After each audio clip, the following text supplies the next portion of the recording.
Joining me now, my buddy, he's just one of my favorites, Steve Deace. He obviously is a host of the great Steve Deace Show, which you can find on The Blaze. He made that movie you should have seen by now, Nefarious, even though I'm still creeped out about it, and I'm mad at Steve about that. Steve, okay, I'm not naive. I don't think we're going to have a French Revolution or something like that in America tomorrow. But I do believe if this continues without end, 50 years from now, 60 years from now, who knows? At some point in time, it will get ugly if this continues, where the elites have no system of justice and only the peasants do. Just look at the events of this morning, Jesse. By 10 a.m. Eastern this morning, the system had announced that Donald Trump is going to go on trial for his life in Miami with 8 weeks' notice. Now, you and I know they're going to continue that and delay that, but that's not the point. They haven't yet at the time you and I are discussing this. As of right now, Donald Trump is scheduled to go on trial for essentially the rest of his natural life on August the 18th. 10 minutes, maybe not even 10 minutes after they announced this, Jesse, the feds decided to drop on us the Hunter Biden plea deal where he can actually, according to Sean Davis at the Federalist, study this, Sean's a lawyer, he could actually still go and buy a gun, even though one of the things he pled guilty to was a gun charge. You can't even make this up, okay? And of course, in my opinion, and I have been warning about this entire calendar year, the holy grail here for the other side is to charge Trump with some form of sedition for January 6th. And now that the feds have dealt with the Hunter Biden question in their minds, they've answered that objection, they've checked that box, they've got full political moorings now, it's open sea, open water, to charge Trump in Washington, D.C. in front of that gulag that they call a jury pool there, where hundreds of his nonviolent supporters have been indefinitely detained for going on 2.5 years. And that will now make him have to defend himself against not one, but two Department of Justice criminalities that would essentially make it impossible for him to ever become president, let alone potentially live out any form of his life, remainder of his life as a free man. And our response is killer memes. And the reality to this, we got to have more of a response than the reason why the French Revolution appeared to work for a while is because the elites were largely godless. Didn't really have a higher ethic other than themselves. But in this case, Jesse, our elites are not godless. They just have a different God. This is demonic. The level of conviction here, the level of scheming and plotting here, this is a rival religion. And the idea of vote populi has no chance up against that. That's why I've been in favor of refighting the American Revolution. You know, our rights come from God. The king is not God when he claims that he is. He doesn't have a divine right to rule over me. Governments are every bit as accountable to God as the people are. That's why we have government by the consent of the governed. But we are trying to fight. We're trying to fight crazy with crazy. We're trying to fight secularism with our own secular messiahs against people who actually wrote the playbook on this. And I just don't think the current path we're on has much chance to succeed. That's why I'm very frustrated and persistent in trying to get this point across to my audience. Steve, what should we be doing? What should be happening right now to stop what you very clearly see coming, what I see coming, what everyone watching you and I, everyone who watches your show every day, they see this coming and they're frustrated because we seem to get it and they do not. What, in your words, should we be doing to stop something horrible? Because I don't want any of this stuff to come about. This is all awful. I agree it's awful. I mean, dude, I am counting down the days until I get to sit in my man cave and watch Michigan football. Okay, do I look like somebody that's ready to go fight a civil war and is anxious to do it? No, I am not. And I'm even less anxious to make my son, who actually is pretty cut and pretty fit and plays football at his school, I'm even less anxious to sentence him to it. But here's the reality of history. Elections and everything we do right now are only about power. The acquisition of power and the wielding of it. It's not about sentiment. It's not about loyalty. It's not about that's my guy. It's not about talking points. None of that. We're up against real power. We have to achieve the acquisition of power and wield it. There are only two ways to do this. Now we can do it peaceably with the system that our founders gave us, which is still very broken, but it is also still there in the best system in the world. Or we can continue to try to fight real evil with killer memes and blogs and grift talking points. And to that end, we'll make some people really stinking rich in the interim, but our kids will be left to have to fight this the way you and I are trying to avoid. And so we need to understand this is about the acquisition of power. Do you know as much about your state legislator as you do your favorite pet presidential candidate? Have you been to a school board meeting? Ever considered running? Are you willing, do you demand Republicans do something other than just be better than Democrats? Do you want them to actually wield power? If you don't, the power will be wielded against you. And then on a very practical level where Trump, so I think we need a massive paradigm shift is what I'm trying to say. But on a practical level where this example is, Jesse, I'm going to say something that I don't think is going to be popular, but I think people need to hear it. I think we need to know for sure that Donald Trump will not cut a plea deal to avoid prison shortly before the next election. Because if you run out the timetables, Jesse, of all these legalities, it is likely that they would try to bring this to a head after he's already won the nomination, obviously, to jack the general election result. Are we sure? I love the fact he's the best pro-life president we've ever had. I think at worst, he's the second best foreign policy president we've had since Reagan. That being said, Jesse, he's had multiple wives, multiple bankruptcies, and during COVID, when Fauci and Birx convinced him he was going to kill 2 million people if he didn't shut the country down, he handed them his presidency and never got it back. I think we need something. We need to have a conversation with this gentleman and ask him, are you in this all the way? Or are you going to cut a plea deal sometime in next September or October to stay out of prison that requires you to leave the race, and we're left scrambling to come up with somebody, either your running mate or somebody else that people can galvanize behind with almost no time at all? Because if you don't think the forces we're up against will do things like this, then you weren't listening a moment ago when I told you they made Hunter Biden plead guilty to a gun charge that will still allow him to buy guns while they try to take away yours. Hell yeah, they'll do stuff like this. And so we need to know what's the true level, the lay of the land and the level of commitment that the people we're entrusting our hopes to, Jesse. Steve, okay, so we're obviously not going to get that from him. That's just not something he's going to talk about. Shoot, nobody will probably ever even ask him the question in a way that he would answer. So what should we be preparing ourselves for mentally? And I say this as the 2024 election is coming. It looks like Donald Trump is currently the leader, at least according to the polls I see. It looks like the leading guy who's going to be the nominee is very likely, or at least possibly, going to be in prison. So 2024 is done? Is that what I take from this? I think you have two options. One option is, and if it wasn't, frankly, for Ron DeSantis and his possibilities and what we've seen in Florida, you'd only have one option, and it's the first one I'm going to list. Does Donald Trump have a plan for how to message his candidacy? Right now, a poll of independents just came out 10 minutes ago. Him and Biden are combined at a net minus 71 with independents, largest voting bloc in the country. Net minus 71 combined favorable. All right, we have lost independents the last 3 elections in a row. So does Trump and his team do they have a plan to sympathetically market him to independents in order as a felon, as someone who's under house arrest? Have they do they have a campaign plan for this? Here's the thing, guys. If we don't have a plan and he doesn't, they're going to choose Samuel Alito and Clarence Thomas as successors, and that's the least of the terrible stuff they're going to do. They're going to go from castrating the kids to euthanizing them. We're going to go from guidance counselors saying, you know what, have you considered that maybe you're just not really a boy or a girl, to have you considered that maybe life is too tough for you and we can euthanize you and put you to sleep. This isn't going to stop itself. We're going to have to stop it. And so we need to find out, does he have a plan to be the champion all the way to the end? A plan how to message being under house arrest, to being a convicted felon, to being under multiple indictments, et cetera. If not, then I think you probably need to go to the guy in Florida and look at him and say, do you have a plan?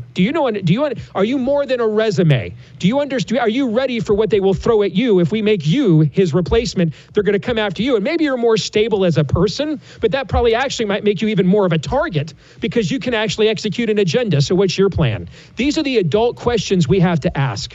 Colleagues and I understand the hardship that high inflation is causing, and we remain strongly committed to bringing inflation back down to our 2% goal. Nearly all FOMC participants expect that it will be appropriate to raise interest rates somewhat further by the end of the year.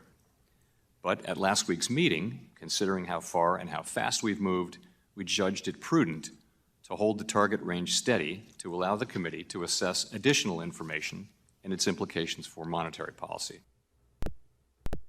That's a lot of big words. We better find out what those mean. Let's talk to somebody smart.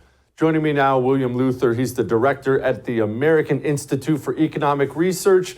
He's also an associate professor. This just has to be the best job in the world. Associate professor of economics at Florida Atlantic. Professor, you're at Florida Atlantic University, so you get to teach, and you're also on the beach. Do I have that right? That's right. It's like 1.5 miles from the beach. All right, those were big words. What was Jerome Powell talking about? Are my rates going up? Are they not going up? Is inflation coming down? Break all this down for us. Well, let's start with the good news. Inflation is coming down. If you were to go back a year ago, inflation very high. That's really when the Fed started tightening monetary policy. It raised interest rates meeting after meeting after meeting until this most recent meeting in June when it paused those rate hikes. Now, I think a lot of folks were hoping that maybe they would pause them and hold them there for a while and then eventually bring them back down once inflation has gone down. But what Fed officials are telling us is that rate hikes are likely to resume, most likely in July, and we can expect 2 further 25 basis point rate hikes this year. Okay, so interest rates are going up. If inflation's going down, as you just said, then why are they still raising interest rates? Because interest rates only are supposed to be raised if we're trying to control inflation. Yeah, it's a good question. I think that Fed officials they're looking at core inflation. Core inflation excludes food and energy prices, and core inflation has been flat since December. And I think that they're concerned that suggests that although we're getting some disinflation right now, that's going to stall out and we're not going to make it all the way back to 2% inflation if they don't continue raising rates. Now, I think that's misguided. I think that the reason that core inflation is flat has a lot to do with how the housing component of that core inflation measure is calculated. In brief, we're not really looking, only at the housing increases in recent months, but those much larger housing price increases from months ago, a year ago. And so that overstates in core inflation today. And if we were to strip that out, we would see that core inflation coming down as well. Okay, so you're Fed chairman today. How do you handle this? How do you go forward? What do you want to do? Well, if I were Fed chair today and had been for a few years, then I certainly would have conducted policy differently up until this point. The Fed got a very late start, and so inflation got way too high and lasted way too long. But at this point in the tightening cycle, rates are sufficiently restrictive. Inflation is coming down. And so the Fed today should just hold rates where they are and watch that inflation come down. And as it does come down, start to lower those rates back down as well. That's what I would be doing. Former FBI Director Jim Comey and former CIA Director John Brennan were not among those 3 who were indicted. Isn't that correct? That's correct. And to the extreme disappointment of some on this panel, your investigation failed to produce indictments against Hillary Clinton, correct? That's correct. Didn't indict Barack Obama. That's correct. Didn't indict Joe Biden. That's correct. Couldn't even indict Hunter Biden. We didn't investigate Mr. Hunter Biden. Dave, you have a excellent piece breaking down this whole thing. What were your takeaways from the Durham stuff? I mean, just first of all, in regard to Hank Johnson, the good news is that no island's capsized. So, I mean, at least there's that.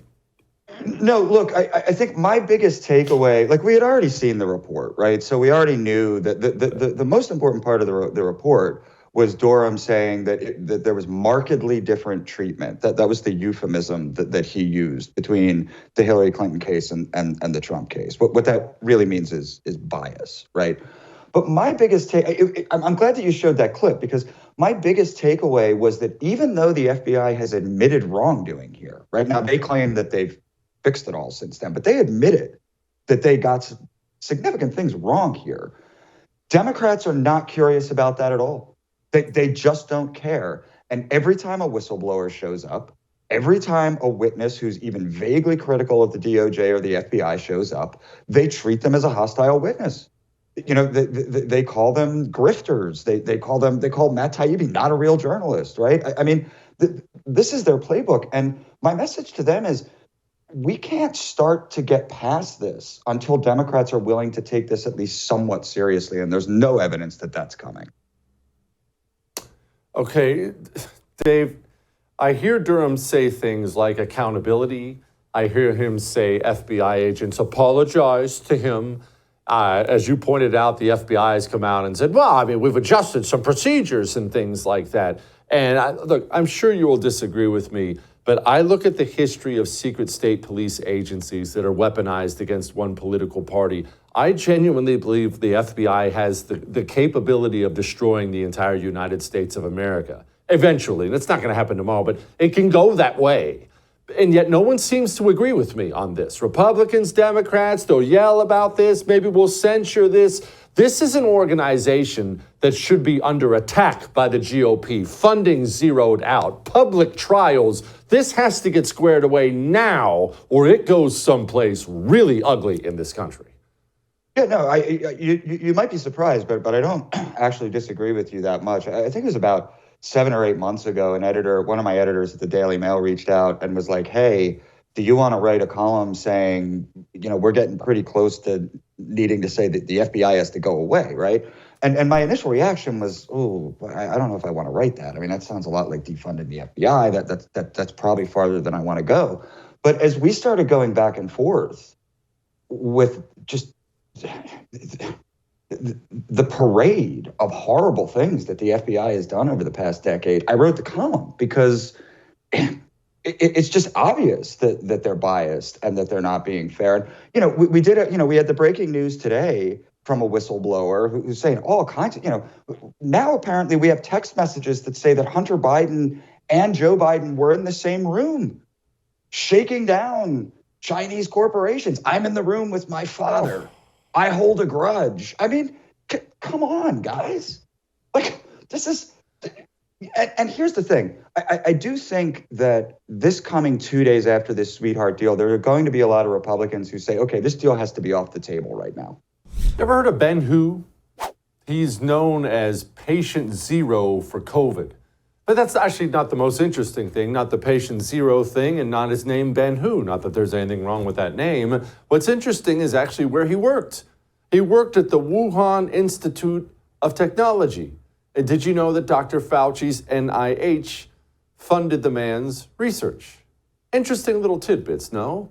Let's ask the doctor about that. Joining me now, Dr. Aaron Cariotti, author of the book, The New Abnormal. Doctor, okay, I'm not a medical expert. I don't understand gain of function research and viruses and whatnot, but that sure sounds to me like it came from the lab.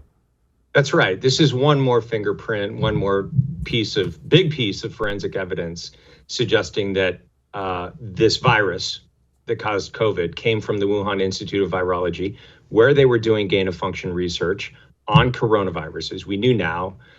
We knew that already. Now we know that the first 3 patients, one of whom you mentioned, first 3 patients in the world with COVID were all working at that lab. So the breadcrumbs are all leading in this direction. There's fingerprints on the actual DNA of the virus itself, suggesting that part of the spike protein was inserted in there in a way that can't be accounted for by a naturally occurring virus. It looks like it was engineered. So we have all these pointers basically guiding us in the same direction toward the same conclusion. And we also know that this information has been known by our government for quite some time. And so I think the real shocking thing is, well, it is shocking that this virus came from a lab, but another shocking thing is that our government has been keeping very important information from us in regards to the origins of COVID. You might wonder why they're doing that. And I would suggest that probably the main reason that they're doing that, the main reason that a complicated cover-up was orchestrated trying to discredit the lab leak hypothesis, was that it implicates our own federal government, namely the NIH, and specifically Anthony Fauci. His division of the NIH was funding gain-of-function research at the Wuhan Institute of Virology through an intermediary called the EcoHealth Alliance. So this private nonprofit was getting NIH grant funding, and that money was then sent to the Wuhan Institute of Virology. And that has also now been clearly established through FOIA requests and other communications that people have recovered. And so our own government seems to be implicated, and specifically the NIH and Anthony Fauci's division of the NIH seems to be implicated in funding the research that created the virus that caused COVID. Okay, help me understand something here, because I admit I'm weapons grade ignorant when it comes to this stuff. In what universe is it appropriate to send taxpayer money to a virology institute in China to create a virus that's actually more deadly? That sounds like James Bond supervillain stuff, but apparently this is something we do. Is this something we do? Well, this is something that we wanted to do, or some people in our government wanted to do on our own shores. So initially, this kind of research was being done by a guy named Ralph Barrick at the University of North Carolina. And then during the Obama administration, it was discovered that the NIH was funding gain-of-function research at UNC, and that grant was shut down as being too dangerous. And basically what happened in the wake of that was funding EcoHealth Alliance to do this work at the Wuhan Institute of Virology seemed to be the workaround that the NIH came up with to continue doing what it wanted to do. And your question is a very good one. Like, in what crazy universe do we want to make viruses more deadly? Do we want to create pathogens that can cause something like a worldwide pandemic?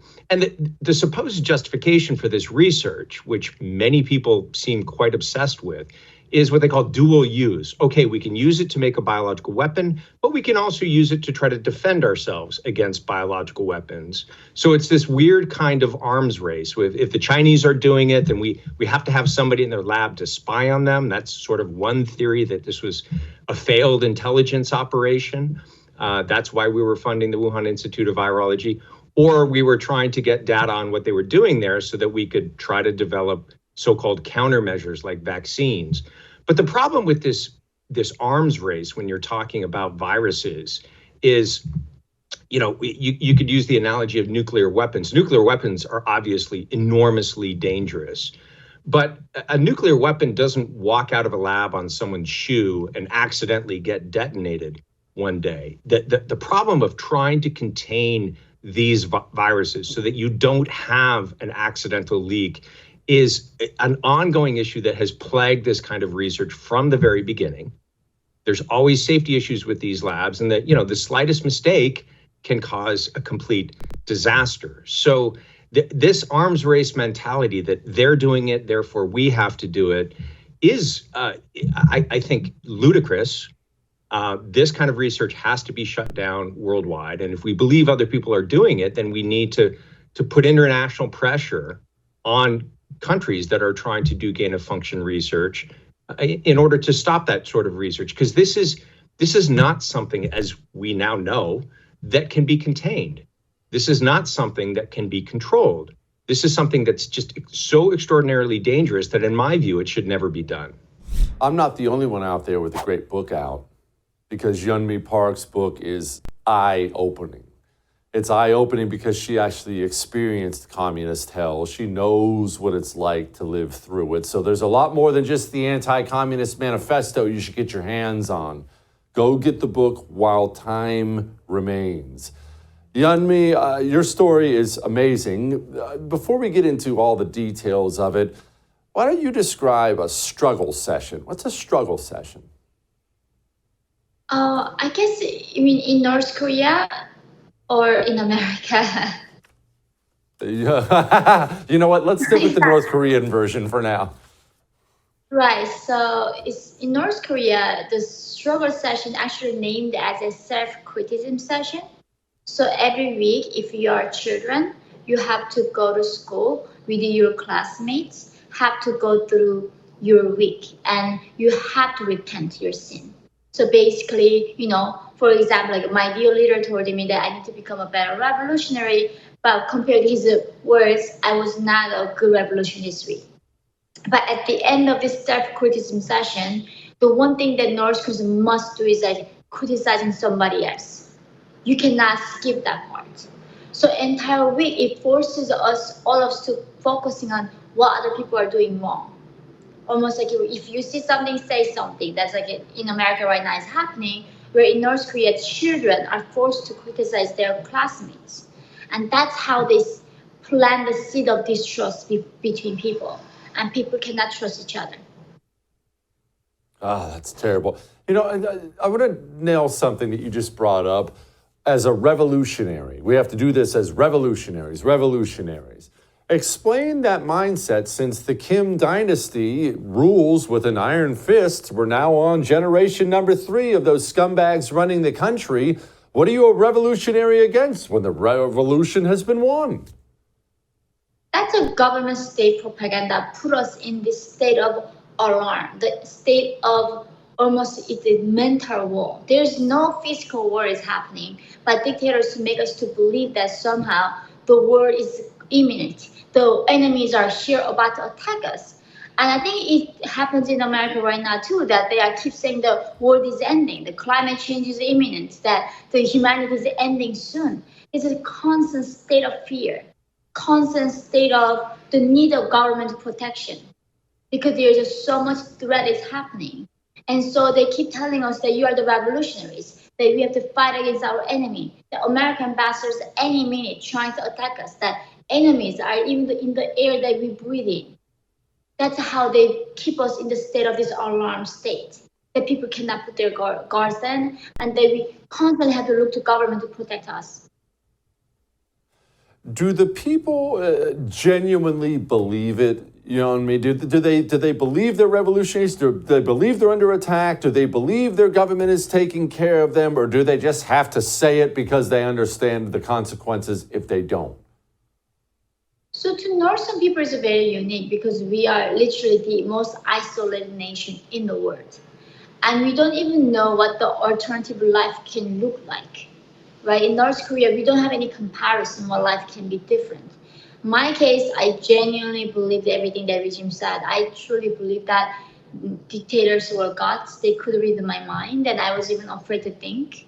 The another thing is that in North Korea, if you say the one wrong word, it's not only going to kill yourself, it's going to kill up to 3 generations of your family's life. That's why maybe even if you disagree, there's no way you can disagree with the state governments. Okay, that's a horrible place to be. How did you get from that state into the United States of America, speaking about freedom all the time? What is your story? So when I was 13 years old, it was 2007. We could not find any food in the country. We were literally starving and about to die. And the only option for us left to do was trying to escape from North Korea. I crossed the frozen Yalu River into China with my mother at 13.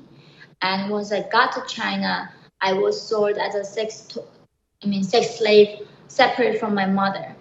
2 years of slavery in China, I was rescued by Christian missionaries coming from South Korea. And they told us that we had to walk across the frozen Gobi Desert into Mongolia from China. And I was luckily made it to Mongolia. And from Mongolia, I was sent to South Korea. And I came to America 8 years ago and became a citizen last year. You walked across the Gobi Desert at 15 years old? Yeah. Good grief. Okay, give us some insight as to how the North Korean government treats its people. How are the people treated? Well, in North Korea, simply there's no concept of human rights. We don't even know the word. And the tricky thing about not knowing the word is that if you don't know the word, that means you don't understand the concept. So there is no such a thing how humans should be treated. Inside the country, the regime uses starvation as a tool to control the people. People get tortured, beaten, and rape is not even a word. Women get raped daily in the military, in the workplace. And it's literally a living hell. Good grief. Now, I mentioned something earlier in the show about struggle sessions, and you said something that shocked me a little bit. You said, in North Korea or here in America? What struggle sessions in America are you talking about? So I live in New York City, and I used to live in Chicago. I went to the university in America. Americans hasn't gone that far to criticizing your classmates and your coworkers. Maybe they do, but so far they talk about their guilt and their privilege. So I mean, even in New York, there's some daycares, even like pre-K or kindergartens. They would like ask children, if your parents own their home, they step out, talking about privilege and make them feel guilty about their privilege. So it is kind of mimicking that struggle session that was happening in North Korea and China. And I think the extent is not as bad as North Korea, but definitely getting there in America.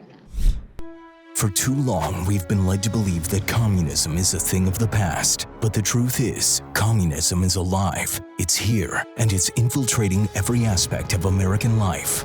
Introducing the Anti-Communist Manifesto by Jesse Kelly, the practical guide for patriots ready to defend our nation from its most dangerous enemy. Discover the shocking extent of communist infiltration in our education system, their alliance with American corporations, and the twisted truth behind environmentalism.